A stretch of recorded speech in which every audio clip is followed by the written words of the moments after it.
রিয়ার বাবা এবার ইরফানের বাবার পুরো কোম্পানি কিনে নেবে আগামী পর্বে। বিস্তারিত জানতে সম্পূর্ণ ভিডিওটি দেখতে থাকুন। আসসালামু আলাইকুম প্রিয় দর্শক, সবার কী অবস্থা? হাজির হয়ে গেলাম দীপ্ত টিভি নিবেদিত দেনা পাওনা নাটকের ৩১৪তম পর্বে কী সব ঘটতে চলছে তার অগ্রিম খবর নিয়ে।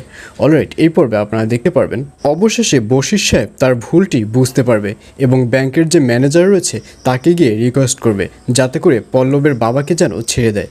বশির সাহেব বলবে, স্যার আসলে আমার ভুল হয়েছে, আমি ভুল বুঝতে পেরেছি আর এজন্যই আমি ওনার নামে মামলা করেছি, আসলে উনি নির্দোষ। আর এই কথা শুনে ব্যাংকের ম্যানেজার বলবে, এখন তো এই ধরনের কথা বললে কোনো কাজ হবে না, কারণ যেহেতু মামলা হয়ে গেছে সেহেতু এখন আমার কিছু করার নেই, আপনারা আসতে পারেন। এইসব বলতে দেখা যাবে সেই ব্যাংক ম্যানেজারকে। আর অন্যদিকে ইরফানের বাবাকে দেখা যাবে সে তার অফিসে একটি মিটিং ডাকবে এবং সেখানে বলবে যে করেই হোক না কেন রিয়ার বাবার যে কোম্পানি রয়েছে সেই কোম্পানি যদি একবার টপকাতে পারে তাহলে তার আর পেছনে তাকাতে হবে না।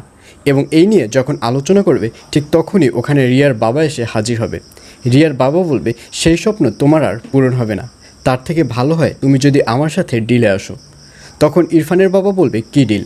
তখন রিয়ার বাবা বলবে, ডিলটি হচ্ছে তুমি যদি তোমার জান বাঁচাতে চাও, তুমি যদি মামলা থেকে একদম খালাস পেতে চাও, তাহলে তোমার পুরো কোম্পানি আমার কাছে দিয়ে দাও, আমার কাছে তুমি বিক্রি করে দাও, বিনিময়ে তোমার যে টাকার প্রয়োজন সেই টাকা দিয়ে তোমার জান বাঁচাও। আর এই কথা শুনে ইরফানের বাবাকে দেখা যাবে সে বিশাল একটা টেনশনের মধ্যে পড়ে যাবে।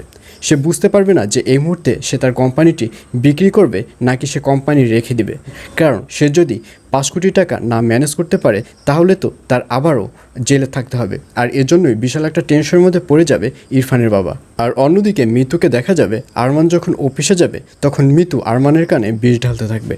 মিতু বলবে, শোনো, তুমি আঙ্কেলের সাথে কোনো বাজে ব্যবহার করবে না, আঙ্কেল যেটা বলবে তুমি সেটা শুনে কাজ করবে, কারণ এমনিই তো তোমার থেকে ইরফানের ভ্যালু ওই অফিসে সব থেকে বেশি। আর এখন তো ইরফান নেই, এখন তো তুমি আছো, ইরফানের জায়গাটি তোমার দখল করতে হবে। আর এজন্যই আঙ্কেল যেভাবে বলবে তোমার ঠিক সেভাবেই কাজ করতে হবে।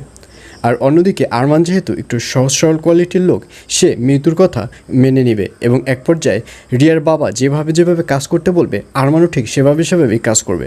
আর এছাড়াও থাকবে আশ্চর্য সকল ঘটনা। সুতরাং সবাইকে দেনা পাওনা নাটকের আগামী পর্ব দেখার আমন্ত্রণ রইল।